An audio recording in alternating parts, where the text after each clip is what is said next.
Film की शुरुआत होती है एक बूढ़े आदमी को दिखाने से। इनका नाम मिल्टन है। उनकी उम्र तकरीबन 80 साल थी। अपनी वाइफ की मौत के बाद से वो अकेली जिंदगी गुजार रहे थे। उनका बेटा तो घर छोड़कर जा चुका था। अब एक बेटी थी जो उनका ख्याल रखती, उनकी हर चीज में मदद करती थी। लेकिन अक्सर इन सब से वो भी काफी परेशान हो जाया करती थी। करें बात मिल्टन की, वो अक्सर शहर की काउंसिल मीटिंग में जाया करती थी और हर बार अपने घर के सामने एक रोड बनाने की रिक्वेस्ट करती थी। काफी कहते थे लेकिन हमेशा उनकी रिक्वेस्ट को रद्द कर दिया जाता। अब एक दिन उनकी बेटी जब घर आई तो उन्हें पूरे महीने का खर्चा देती है। साथ ही ये भी कहती है कि आपको दिमाग के डॉक्टर को जाकर चेक करवाना चाहिए क्योंकि आप धीरे धीरे चीजों को भूल रहे हैं। जिस पर मिल्टन ने साफ साफ मना कर दिया। तब उनकी बेटी भी ज्यादा बहस नहीं करती, उनके लिए खाने का इंतजाम करके वहाँ से चली जाती है। इसी रात मिल्टन जब सो रही थी तो उन्हें घर के पिछले हिस्से से आवाजें आने लगती है जो काफी जोरदार थी। वो जब जाकर चेक करता है तो ये देखकर उसकी होश उड़ गई कि वहाँ एक स्पेसशिप क्रैश होकर यहाँ गिरी थी। अब वो जल्दी से रेस्क्यू टीम को कॉल करता है और उन्हें सारी बात बताकर फौरन यहाँ आने को कहता है, लेकिन वो लोग उसकी बातों को मजाक समझकर फोन काट देते हैं। अब अगली सुबह भी मिल्टन काउंसिल मीटिंग में जाकर हमेशा की तरह अपनी पहले वाली बात सामने रखता है, यानी रोड बनवाने वाली। पर हर बार की तरह आज भी उसे नजरअंदाज कर दिया गया। शाम को जब वो अपने घर पर था तो घर की पिछली साइड से उसे फिर से आवाजें आने लगती है। उसने दोबारा जाकर देखा तो इस बार वो एक जख्मी एलियन को देखता है जिसका रंग सफेद था और वो नीचे पड़ा हुआ था। ये देखकर वो फौरन अपनी बेटी को कॉल करने लगा, पर इस बार भी उसकी बात अपनी बेटी से नहीं हो पाती। लेकिन इस वजह से वो काफी परेशान हो गया था। सुबह एक बार फिर वो काउंसिल मीटिंग में गया। इस बार मिल्टन की पड़ोसन जो राइटर थी वो सामने आती है। कहने लगी कि मैंने एक किताब लिखी है जिसमें बूढ़े लोग जो अकेली रह जाते हैं वो छोटे और जवान लोगों के लिए मैंने किताब में लिखा है कि उन्हें आपस में बातचीत करके अकेलेपन को दूर करना चाहिए। वो कहती है कि मेरी रिक्वेस्ट है, मैं पूरे शहर में इस चीज के पोस्टर्स लगवाना चाहती हूँ, जिस पर काउंसिल के लोग मान गए। काफी खुश भी थी इस प्रोग्राम के लिए। जिसके बाद मिल्टन सामने आया जहाँ इस बार वो ये शिकायत करता है कि मेरे घर में एलियन है। उस एलियन की स्पेसशिप मेरे घर में क्रैश हुई है जिससे मेरा पूरा गार्डन, सारे पौधे खराब हो गए हैं। जाहिर है उसकी इस बात पर कोई भी यकीन नहीं करता, तो इस बात को नजरअंदाज कर दिया गया। जिस बात से मिल्टन को गुस्सा आया और वो यहाँ से बाहर आ गया। वो जब घर जा रहा था तो उसके पड़ोसन राइटर और एक दूसरी पड़ोसन सिंगर वहाँ पर आई जो भी मिल्टन पर गुस्सा करने लगती है कि तुम इस तरह की फजूल बातें ना किया करो वरना कोई भी बुजुर्ग लोगों की बातों पर यकीन नहीं करेगा। अब मिल्टन को लगा कि वो एलियन मर गया होगा, इसीलिए वो घर के पीछे गार्डन में दोबारा जाता है। पर वो एलियन अभी भी जिंदा था, बस उसकी हालत खराब थी। जख्मी हालत में वो जमीन पर पड़ा था। मिल्टन को इस बार उस पर तरस आ गया,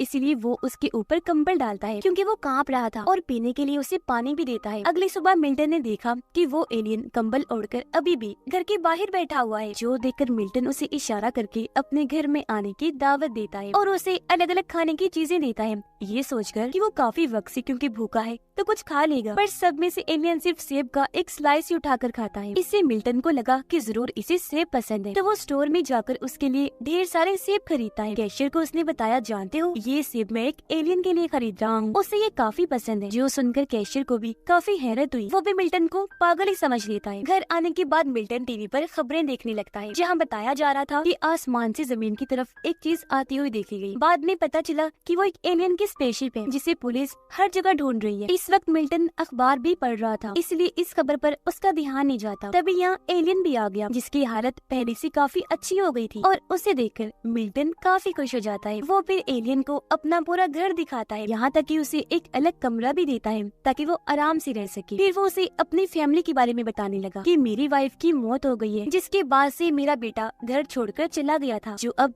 कैलिफोर्निया में रह रहा है और बेटी भी कभी कभी आ जाती है। जिसके बाद मिल्टन टीवी देखने लगा। वो अपना पसंदीदा डांस प्रोग्राम देखने लगा। एलियन को देखने को कहता है, ये कहकर कि तुम्हें ये बहुत पसंद आएगा। अगले दिन मिल्टन की बेटी जब स्टोर में सामान खरीदने गई तो कैशियर ने उसे बता दिया कि तुम्हारे डैड एलियन की बात कर रहे थे। उनका कहना था कि मैं सेब एलियन के लिए ही ले रहा हूँ। ये बात सुनकर जाहिर है उसे भी काफी अजीब लगा, इसीलिए वो आधी छुट्टी लेकर अपने डैड के घर गई। उन्हें फिर से कहती है कि अब दिमाग के डॉक्टर के पास जाएं, अपना चेकअप करवाएं। इस बार मिल्टन वैसे ही हाँ बोल देता है, जिस वजह से उसकी बेटी वहाँ से चली जाती है।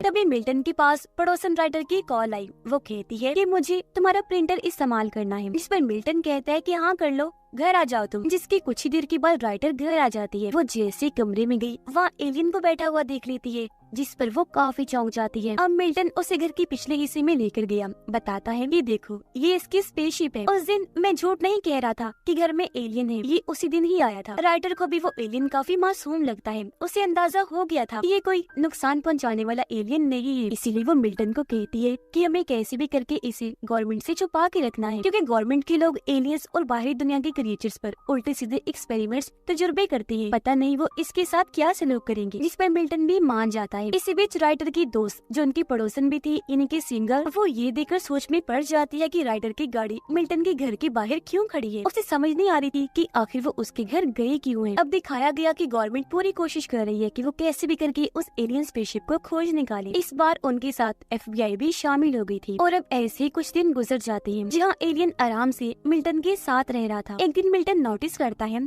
कि एलियन ने काफी पेजेस पर बिल्लियों की ड्राइंग्स बनाई हुई है और हर एक सफ़े पर 7 बिल्लियाँ बनी हुई थी। मिल्टन को लगा कि एलियन ने ये मेरे लिए बनाई है, इसलिए वो काफी खुश हो गया। अब बाहर जब वो गया तो देखता है कि एलियन अब बिल्कुल ठीक हो गया है और इस वक्त अपने स्पेसशिप को ठीक करने की कोशिश कर रहा है ताकि वो वापस अपने प्लेनेट सैयारे पर चला जाए जो उसका घर है। अब अगले दिन मिल्टन अपनी बेटे के साथ दिमाग के डॉक्टर के पास जाता है। यहाँ डॉक्टर उसका टेस्ट लेती है, कई सारे सवाल करती है, लेकिन वो सभी सवालों के गलत जवाब देते हैं। मिल्टन के डॉक्टर के पास जाने की वजह से, क्योंकि एलियन अकेला था, इसलिए उससे मिलने राइटर आती है। उससे बातें करने लगी ताकि वो बोर ना हो। बातों बातों में राइटर उसे बताती है कि मेरी बेटी दूसरे शहर में रहने गई है, उसका बेटा हुआ है जो बहुत प्यारा है, लेकिन मैंने उसे अभी तक नहीं देखा और इस बात से मुझे बहुत बुरा लग रहा है। उधर डॉक्टर मिल्टन की भूलने वाली बीमारी और एलियन वाली बात सुनकर कहती है कि इनकी दिमाग की हालत काफी खराब है, ऐसा ही चलता रहा तो इन्हें कुछ भी याद नहीं रहेगा। इन्हें या तो अपने साथ एक असिस्टेंट रखनी चाहिए जो इनकी देखभाल करे, या फिर इन्हें नर्सिंग होम चले जाना चाहिए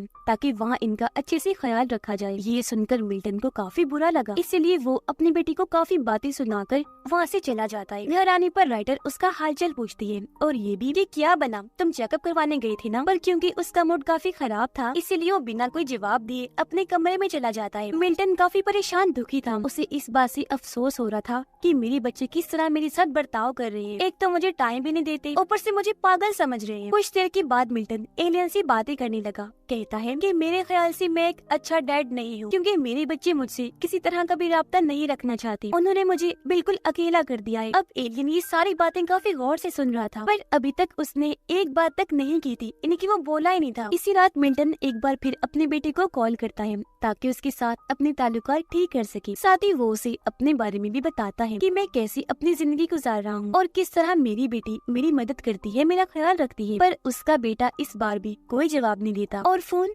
काट देता है, जिससे मिल्टन को काफी बुरा लगा। अगले दिन राइटर एलियन के लिए एक टी-शर्ट लेकर आती है और उसका नाम जूल्स रखती है, जो इस फिल्म का नाम भी है। अब सिंगर अपने घर में खबरें देख रही थी, जिसमें बताया जा रहा था कि जो कोई भी आसमान से क्रैश होने वाली स्पेसशिप के बारे में बताएगा उसे इनाम दिया जाएगा। उसके दिल में ख्याल आया कि ये इनाम मैं पाना चाहती हूँ। वो सोचती है कि मिल्टन ने भी एक बार कहा था कि मेरे घर में एलियन की स्पेसशिप क्रैश हुई है, इसीलिए वो चुपके से उसके घर गई, जहाँ वो मिल्टन राइटर के साथ एलियन को बैठा हुआ देखती है। वो जब सामने आई तो ये लोग उसे भी घर के अंदर बुला लेते हैं, लेकिन मिल्टन को उसका आना पसंद नहीं आता। इसके बाद मिल्टन उन दोनों को एलियन इन्हीं जूल्स की बनाई हुई वो बिल्लियों वाले ड्राइंग्स दिखाता है, जो देख सिंगर कहती है कि शायद वो इन ड्राइंग्स के जरिए तुमसे कुछ कहना चाह रहा है। उधर FBI ने स्पेसशिप को ढूंढने के लिए अपनी खोज काफी तेज कर दी। अगले दिन सिंगर भी जोल से मिलने आई। वो भी उसके लिए तोहफे के तौर पर एक टी-शर्ट लेकर आई। वो एलियन से बात करने लगी क्योंकि उसे भी एलियन काफी पसंद आया था। उधर राइटर के पास एक लड़के की कॉल आई जो उसके प्रोग्राम की पोस्टर्स देखकर उसे मिलना चाहता था, जिस पर राइटर काफी खुश हो गई। वो उसे अपने घर आने की दावत देती है। सिंगर भी एलियन को अपने बारे में बताती है कि मैं क्योंकि सिंगर हूँ तो काफी अच्छा गाती हूँ। मैं जब दूसरे शहर में थी तो मैंने बहुत सारे गाने गाए। उधर वो लड़का राइटर से मिलने घर आया। वो जब दोनों बातें कर रही थी तो लड़का वॉशरूम में जाने का कहता है, जिस पर राइटर उसे अपने कमरे में जाने का इशारा करती है, पर क्योंकि काफी देर हो गई थी लड़का वापस नहीं आया, इसीलिए अब वो खुद जाकर चेक करने लगती है। देखती है कि वो मेरे कमरे में चोरी कर रहा है। वो घबरा गई, जल्दी से भागी पुलिस को कॉल करने के लिए, लेकिन वो लड़का राइटर को ही पकड़ लेता है, उसके ऊपर बैठकर मारने लगा। अब एलियन जूल्स हालांकि मिल्टन के घर में था, पर वो ये सारी चीजें महसूस कर लेता है। उसे ख्याल आने लगी कि वो लड़का राइटर को मार रहा है, इसीलिए वो राइटर की मदद करने लगा। वो लड़के के दिमाग से अपने दिमाग को कनेक्ट करता है, जोड़ता है और फिर अपनी ताकतों से उसके सर को ब्लास्ट कर देता है। लड़के का सर बॉम्ब की तरह फट गया और ऐसी उसकी मौत हो गई। कुछ देर के बाद वहाँ पुलिस आई और उन्हें समझ नहीं आ रही थी कि लड़के की मौत ऐसे कैसे हो गई। राइटर ने भी हालांकि उन्हें सब कुछ बताया, पर अभी भी पुलिस पूरी तरह कंफ्यूज थी। उन्हें समझ नहीं आ रही थी कि भला ऐसे कौन मर सकता है। तो इसी वजह से ये केस सीधा FBI के पास चला जाता है। तो अब से वो लोग राइटर पर नजर रखने लगते हैं। राइटर को अब तक समझ आ गई थी कि मेरी मदद और किसी ने नहीं बल्कि एलियन जूल्स ने अपनी ताकतों से की है। इसीलिए वो मिल्टन के घर आकर सीधा एलियन के पास गई। रोती रोती उसके गले से लग जाती है, उसका शुक्रिया अदा करती है कि तुमने मेरी जान बचाई। अगले दिन मिल्टन जब स्टोर में गया तो वहाँ उसकी बेटी अपने डैड से मिलने आई। वो मिल्टन से जवाब पूछती है, डैड आपने इतनी सारी सेब क्यों खरीदे हैं? पर वो उसे नजरअंदाज करके वहाँ से चला जाता है। अब ये चारों जब खाना खा रही थी तो इन्हें अजीब सी बदबू आने लगी। बाहर जब ये चेक करने गई तो पता चला कि एलियन एक मरी हुई बिल्ली को अपने साथ लाया है, जिससे इन लोगों ने ये अंदाजा लगाया कि किसी वजह से एलियन को 7 बिल्लियाँ चाहिए। इसी वजह से जूल्स हर सफे पर 7 ही बिल्लियाँ बनाता है। एक मरी हुई बिल्ली तो जूल्स ले आया,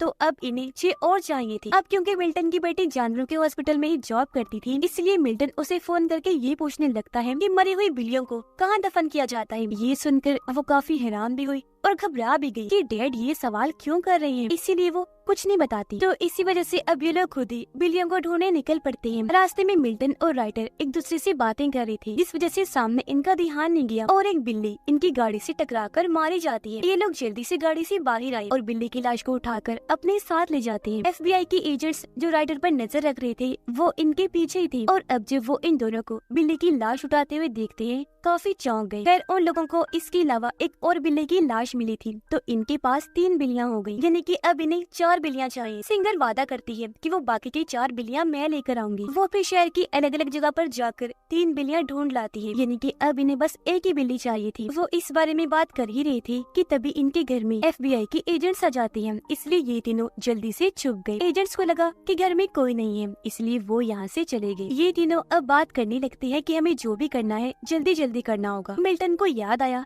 कि सिंगर की भी एक बिल्ली है जो बीमार है, इसलिए वो उस बिल्ली को लाने का कहता है। ये सुनकर सिंगर को बहुत गुस्सा आया, उसे दुख भी हुआ, इसलिए वो अपनी गाड़ी में आकर रोने लगती है कि कैसे मेरी बिल्ली इतने वक्त से बीमार है। कुछ ही देर में राइटर भी गाड़ी में आकर बैठ गई, उसे संभालती है कि तुम मत रो और मिल्टन की तरफ से मैं माफी मांगती हूँ। इस पर वो कहती है कि नहीं, मिल्टन सही कह रहा है, मेरी बिल्ली काफी वक्त से बीमार है, ना वो देख सकती है ना वो सुन सकती है, वो तकलीफ में है। मुझे कब से ही उसे मौत की नींद सुला देना चाहिए था ताकि वो तकलीफ में ना रहे, पर मैंने उसे इसलिए नहीं मारा क्योंकि वो मेरे साथ रहकर मेरे अकेलेपन को दूर करती थी।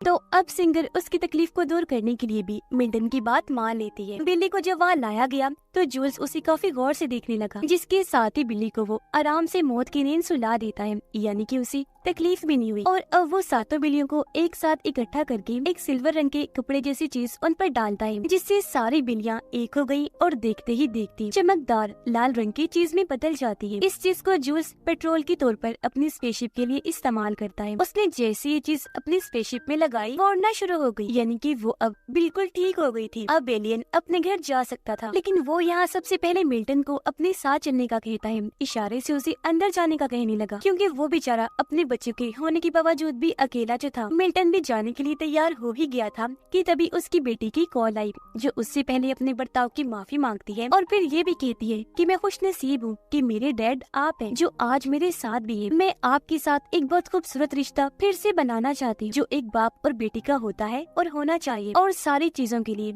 एक बार फिर से माफी मांगती हूँ। इस वजह से मिल्टन की आंखों में भी आंसू आ गई, वो जज्बाती हो गया और अब वो जूल्स के साथ ना जाकर यही इस दुनिया में ही रहने का फैसला करता है। अब जूल्स ने जब स्पेसशिप उड़ाई थी उस बारे में FBI को पता चल गया था, इसलिए वो फौरन मिल्टन के घर छापा मारने आती हैं, जो देखकर ये चारों जल्दी से जूल्स की स्पेसशिप में बैठ जाती हैं। इससे पहले एजेंट्स यहाँ आकर इन्हें पकड़ते ये पहले ही वहाँ से उड़ जाते हैं। स्पेसशिप इनके टाउन की कुछ ही दूरी पर लैंड होता है, जहाँ ये तीनों बाहर आए और एलियन इनके सामने खड़ा था। ये एलियन जूल्स को काफी अच्छी अच्छी बातें करती है, उसका शुक्रिया अदा करते हैं कि भले कुछ वक्त के लिए ही, लेकिन तुम हमारी जिंदगियों में आए और उसे पूरी तरह से बदल दिया। राइटर और सिंगर भी जूल्स से मिलती है। मिल्टन उसे गले से लगा लेता है, कहने लगा कि तुम्हारे तुम्हारा बहुत शुक्रिया कि तुमने मुझे अपने साथ तुम्हारे घर जाने की दावत दी, लेकिन मैं अभी अपना घर छोड़ के नहीं जा सकता। मेरे बच्चे मेरे साथ ठीक हो गए हैं। जूल्स अब उन्हें बाय बोलकर स्पेसशिप में बैठा अलविदा कहते हुए यहाँ से उठ जाता है। इस बात को अब कुछ दिन गुजर गए थे और वो तीनों आज भी मिल्टन के घर बैठे बातें कर रहे थे, क्योंकि एलियन की वजह से इनकी दोस्ती काफी अच्छी हो गई थी। तीनों ही क्योंकि बुजुर्ग थे तो अब इन्हें अकेलेपन का एहसास नहीं होता था। ज्यादातर एक दूसरे के साथ रहते, अक्सर घूमने भी जाया करती थी, क्योंकि इन्हें एक दूसरे की कंपनी में रहना बहुत पसंद था। राइटर एक दिन कहती है, पता नहीं जूल्स को हम लोग याद भी होंगे या नहीं, मुझे तो वो बहुत याद आता है। इसी रात को जब मिल्टन अकेला बैठा था तो उसे अपने घर के पिछले हिस्से से रोशनी के साथ एक बार फिर जोरदार आवाज सुनाई देती है, जिस पर मिल्टन मुस्कुराने लगा, क्योंकि वो समझ गया था कि हमारा दोस्त जूल्स हमसे मिलने आया है। तो इस कहानी से हमें पता चला कि लोगों ने एक दूसरे के साथ अपने ताल्लुक जिसे खत्म ही कर दिए हैं। इसलिए आज हर कोई अकेलेपन का शिकार है, जिस वजह से परेशान भी रहता है, खास तौर पर बुजुर्ग लोगों के साथ। और इसी मैसेज के साथ ही इस फिल्म की कहानी यहीं पर खत्म हो जाती है।